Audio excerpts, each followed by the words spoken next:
Assalamualaikum warahmatullahi wabarakatuh. Halo semuanya, perkenalkan aku Farina Wajedi, mahasiswa Universitas Negeri Padang di Prodi Pendidikan Kesejahteraan Keluarga angkatan tahun 2019. Jadi konsentrasi aku tata boga. Buat kalian yang udah lihat video aku sebelumnya itu kalian udah tahu pasti sama aku. Jadi kalau buat kalian baru itu nama aku Farina Wajedi, jadi kalian boleh panggil aku Ina aja. Udah lama banget ya aku nggak bikin video bahasan tentang UNP lagi, jadi kali ini aku mau bikin videonya itu. Jadi sebelumnya itu aku bikin video tentang jurusan aku itu sama teman aku ya. Jadi ada di video teman aku, nanti aku taruh linknya di bawah, terus juga aku taruh di sini. Nah jadi kalian itu bisa lihat dulu di sana baru ngeliat video aku itu juga boleh, atau ngeliat video aku dulu baru lihat video teman aku itu juga boleh. Jadi ada juga gitu yang DM, ada sekitar 5 orangan itu nanya ke aku, Kak, mata kuliah S1 Pendidikan Kesejahteraan Keluarganya apa aja, terus mata kuliah D3 nya apa aja, tata busananya apa aja. Jadi karena terlalu banyak ya, jadi aku langsung aja bikin videonya gitu. Jadi aku bikin videonya sekarang, jadi udah aku cari juga mata kuliahnya itu di kurikulumnya teman-teman aku. Itu nanti ada juga yang terbaru dari 2020, itu boleh banget nanti aku kasih tahu ke kalian, aku bakalan jelasin ke kalian juga. Jadi jangan lupa untuk like, comment, dan subscribe. Nikmatin terus videonya. Langsung aja kita bahas yang pertama, itu pendidikan kesejahteraan keluarga. Oke, untuk pertama itu kita bahas pendidikan kesejahteraan keluarga ya, atau yang S1 nya. Jadi sebelumnya itu aku kasih tahu dulu ya, kita itu mulai dari universitas. Jadi ada Universitas Negeri Padang, terus di bawahnya itu ada Fakultas Pariwisata dan Perhotelan. Nah terus di bawahnya itu ada jurusan kita itu namanya Ilmu Kesejahteraan Keluarga. Nah di bawahnya itu nanti itu ada 3, itu ada Prodi Pendidikan Kesejahteraan Keluarga, dan juga D3 Tata Boga, dan juga D3 Tata Busana. Jadi untuk jalur masuk ke S1-nya ini itu ada 3, itu ada SNMPTN, SBMPTN, dan juga Mandiri. Nah kalau untuk D3-nya ini itu ada jalur tersendiri, itu biasanya setelah Mandiri atau barengan sama Mandiri nantinya. Jadi kalian cek aja di web SPMB UNP ACID, itu kalian bakalan ketemu sama webnya nanti. Nah untuk pendidikan kesejahteraan keluarga ini itu nanti itu dibagi 2 konsentrasi, ada konsentrasi pendidikan tata boga dan juga pendidikan tata busana. Jadi itu nanti diambilnya itu waktu PKKMB. Jadi kan PKKMB-nya ini tuh ada 2 gitu. Jadi yang hari pertama kedua kalau nggak salah itu di universitas, jadi dikumpulin kalian sama prodi-prodi lainnya, fakultas lainnya. Nah nanti kayak di hari ketiga itu bakalan di fakultas kalian.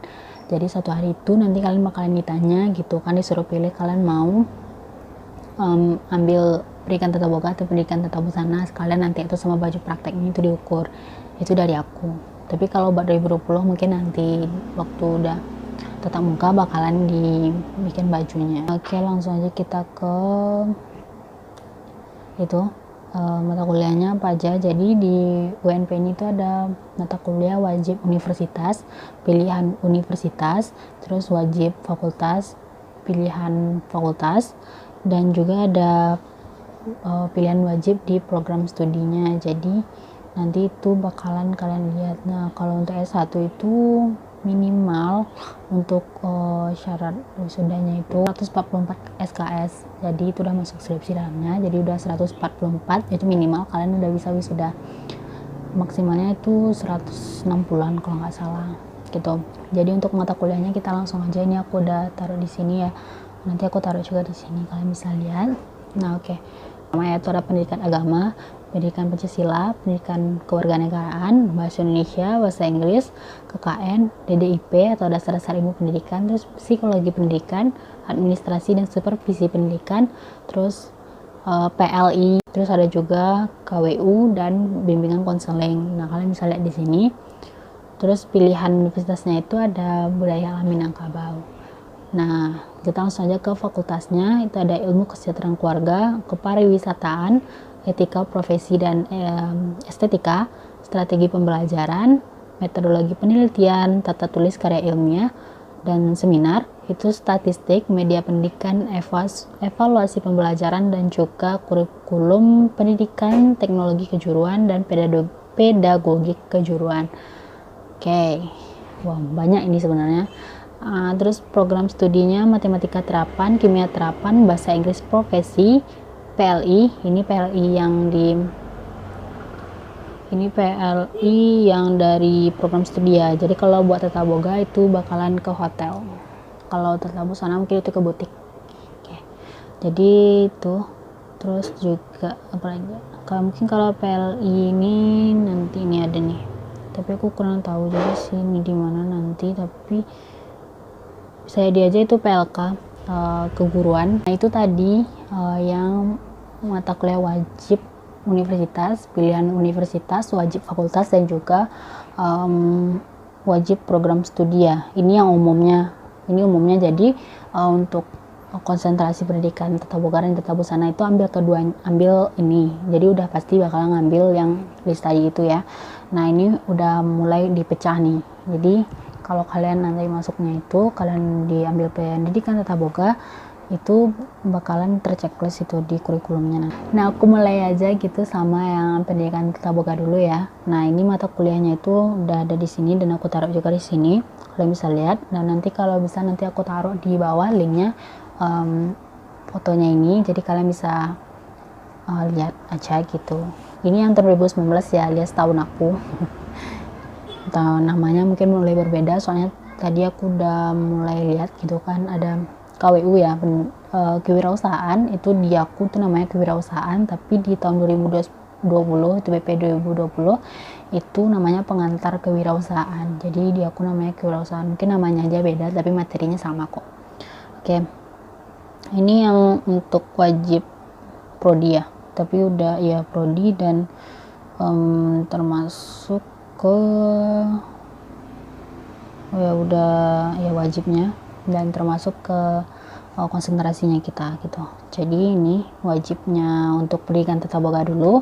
Kalau misalnya di sini itu ada ilmu gizi, ilmu bahan makanan. Ilmu bahan makanan ini kalau di SMK itu namanya PBM. Apa ya? Aku lupa kepanjangannya, aku lupa, tapi bahan makanan belakangnya aku lupa nama P-nya apa itu. Aku lupa. Tapi PBM namanya biasanya. Terus ada manajemen dapur, dasar boga, hygiene sanitasi, seni kuliner, makanan Indonesia, mikrobiologi, bakery, makanan oriental atau makanan Asia, kue dan minuman Indonesia. Terus juga ada makanan tradisional Minangkabau, makanan kontinental, tata hidang, manajemen usaha boga. Nah kalau di SMK itu biasanya namanya pengolahan usaha boga.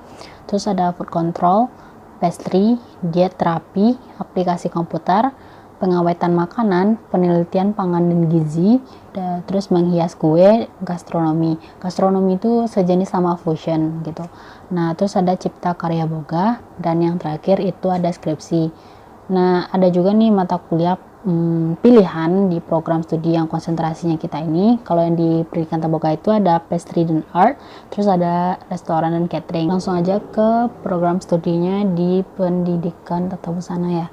Oke, jadi ada wajibnya itu ada dasar seni dan desain, teknologi tekstil, dasar teknologi busana, konstruksi pola busana, terus juga ada sejarah perkembangan mode busana K3LH, gambar anatomi, teknologi busana, cipta karya busana, produk busana anak, draping, pengendalian kualitas, tekstil dan fashion, ilustrasi mode, CAD pattern making, desain busana, sulaman, produk busana pria dan juga wanita, analisis tren mode, terus juga ada apa nih? Komputer design, desain produksi, rekayasa pola busana, grading, manajemen usaha custom mode, tailoring, adi busana, penelitian terapan manajemen usaha garment. Terus juga ada skripsinya tentunya, karena S1 ada skripsi. Terus pilihannya itu ada embroidery, ini kalau nggak salah apa ya, aku lupa. Anak busana pasti tahu. Terus butik, kriya tekstil, jurnalistik fashion, digital pattern, fotografi fashion, dan juga batik. Jadi ini pilihannya itu ya, pilihannya itu lumayan banyak daripada boga. Kalau boga ada pastry dan art, terus restoran dan catering itu ada 2. Kalau sedangkan yang busana itu pilihannya ada 7. Jadi yang busana itu harus pikir matang-matang kayaknya nih. Nanti aku bakalan jelasin bedanya sama D3 boga ya, sama D3 busana. Oke, jadi itu ini yang mata kuliahnya. Nggak mungkin ya aku jelasin banyak-banyaknya karena kalian bisa tahu banget nanti kalau udah lihat, jadi kalian bisa baca aja. Oke. Nah, tadi itu yang mata kuliah S1 Pendidikan Kesejahteraan Keluarga. Oke. Jadi kita langsung aja ke yang D3 Tata Boga aja dulu. D3 Tata Boga mana nih? Nah, ini D3 Tata Boga, kalian bisa lihat di sini juga. Oke, yang pertama itu tentunya ada wajib universitas, pilihan universitas, wajib fakultas, wajib program studi, dan juga kalau ini bedanya di sini tuh ada tugas akhir skripsinya di bawahnya, kalian juga bisa lihat di sini. Oke, terus yang wajib universitasnya tentu ada bahasa Inggris, PKN, bahasa Indonesia, pengantar kewirausahaan. Nah, ini yang 2020 ya. Nah, yang aku tadi itu punya 2019, jadi namanya KWU. Kalau di sini namanya pengantar kewirausahaan. Terus ada pengantar coding, pendidikan agama, dan pendidikan Pancasila. Terus pilihan universitasnya itu ada bahasa Mandarin, bahasa Jepang, bahasa Arab. Kenapa D3 dikasih? Kenapa D3 dikasih bahasa Jepang? Kok aku enggak? Kok S1 enggak dikasih sih? Sedih banget tau. Terus ada wajib fakultasnya itu ilmu kesejahteraan keluarga, itu tentunya. Terus ada etika profesi dan estetika kepariwisataan. Oke, beda ya. Kalau wajib fakultasnya D3 itu lebih sedikit daripada yang S1. Nah, kalau yang D3 ada 3 ya, IKK, etika profesi dan estetika, terus ada kepariwisataan. Sedangkan yang di S1 tadi itu wajib fakultasnya ada yang 3 tadi. Terus ada strategi pembelajaran, metodologi penelitian, tata tulis karya ilmiah, statistik, media pendidikan, evaluasi pembelajaran, pedagogi kejuruan, dan kurikulum pendidikan teknologi kejuruan. Oke, ini bedanya itu. Yang D3 kan karena non kependidikan, jadi nggak belajar cara mendidik gitu, dan juga mengajar siswa. Jadi yang S1 kan karena pendidikan awalnya itu, jadi dia belajar tentang pendidikan. Nah, makanya ada strateginya, ada metodologinya. Terus ini metodologi buat skripsi nanti. Terus ada media pendidikan, evaluasi pembelajaran. Terus kita lanjut aja ke program studinya. Itu ada manajemen dapur, ilmu bahan makanan, dasar boga, hygiene sanitasi, aplikasi komputer tadi, ilmu gizi, psikologi industri. Nah, ini beda juga. Psikologi industri nggak ada tadi ya di S1. Oke.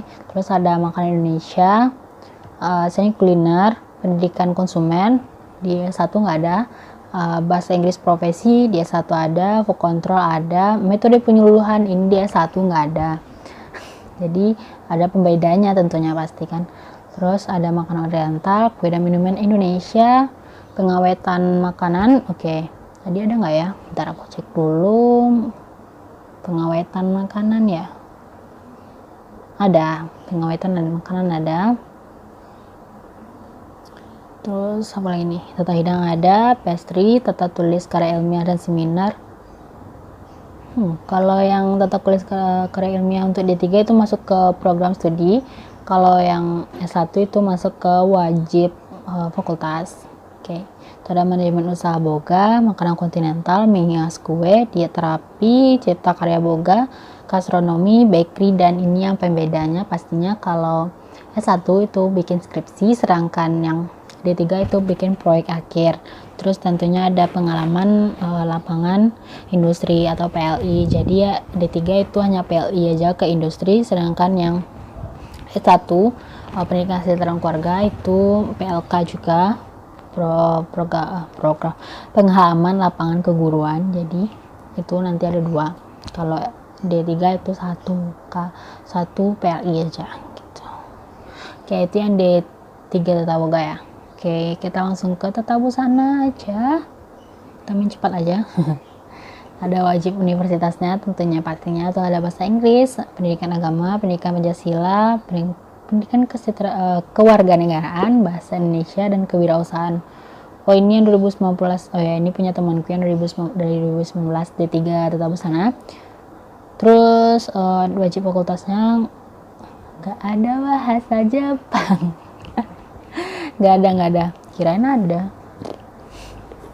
Terus ini berarti yang boga aja itu, berarti yang D3 boga aja yang ada bahasa Jepang, Mandarin, Arabnya. Aku tinggi.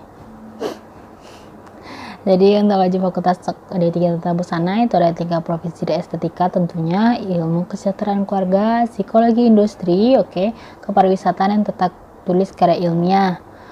Terus wajib program studinya ini, kenapa ya aku tuh kesulitan baca mata kuliahnya. Aku baca aja. Dasar teknologi busana, dasar seni dan desain, teknologi tekstil, basic pattern drafting, kesehatan keselamatan kerja, lingkungan hidup, K3-nya, gambar anatomi, produksi busana anak, draping, computer design, fashion teknologi, clothing fashion pattern, CAD pattern making, quality control of textile and fashion, fashion illustration, hand embroidery, fashion design, produksi busana pria, e-commerce fashion, analisis trend mode, produksi busana wanita, fashion production design, machine embroidery, 2 ya embroidery-nya, ada yang pakai mesin, ada yang pakai tangan. Terus ada pattern manipulation, manajemen show, manajemen usaha busana, ini apa nih, tailoring, adi busana, dan PLI. Terus juga ada proyek akhir tentunya. Aku curiga ini teman akunnya di D3 ini masuk internasional karena rata-rata pakai bahasa Inggris semua. Jadi itu untuk kuliahnya. Perlu nggak ya kita bandingin sama yang S1 itu beda, tentunya berbeda. Ada beberapa mata kuliah yang emang nggak ada, nggak bisa juga aku jelasin. Mana ya, banyak banget. Nggak bisa aku jelasin, tapi kalau bedanya ini di pilihannya berbeda. Di pilihannya berbeda. Sedangkan yang di S1-nya itu kan ada pilihan tadi, ada embroidery, ini mungkin udah nyangkut pakai tangan sama pakai mesin. Terus ada butik, kria tekstil, jurnalistik fashion, digital pattern, fotografi fashion, dan batik. Perbedaannya di sini pilihannya. Jadi kalau di D3 itu udah di sana gitu, maksudnya emang udah untuk apa ya, kan untuk bekerja ya kalau D3 ya, jadi udah langsung kerja gitu. Jadi ya untuk di industri gitu biasanya mungkin mata kuliahnya, jadi udah menyesuaikan sama industri. Dan yang ini, yang S1-nya ini kan sekali untuk mengajar, jadi nanti ini pilihan nanti dia mau ngajarnya itu di bidang apa, embroidery, butik, kria tekstil, jurnalistik, digital pattern, fotografi, atau di batik. Tadi itu mata kuliahnya, jadi kalau nggak usah bingung lagi, aku juga udah taruh di deskripsi itu link Google Drive-nya, kalian bisa lihat di sana lebih jelasnya lagi. Karena pasti pusing karena penjelasan aku, karena terlalu cepat juga dan monoton juga sih, karena aku nggak hafal semuanya tentunya gitu. Jadi ya itu. Dan untuk ada yang nanya juga gimana prakteknya waktu lagi pandemi ini gitu kan. Itu prakteknya itu di rumah masing-masing, itu boleh juga kelompok maksimal 3 orang dan harus pakai protokol kesehatan. Nah untuk bahan-bahannya itu nanti itu disediain sama kampus, jadi kalian boleh jemput seperti aku bilang tadi. Terus juga itu sama kalau dikirim ya, kalau kalian dari luar kota atau luar daerah itu dikirim pakai travel atau kurir, saya sih karena kemarin kayak gitu. Terus harus ada proses yang komtingnya dulu, jadi kasih tahu dulu komtingnya, nanti komtingnya ngirim ke kalian gitu.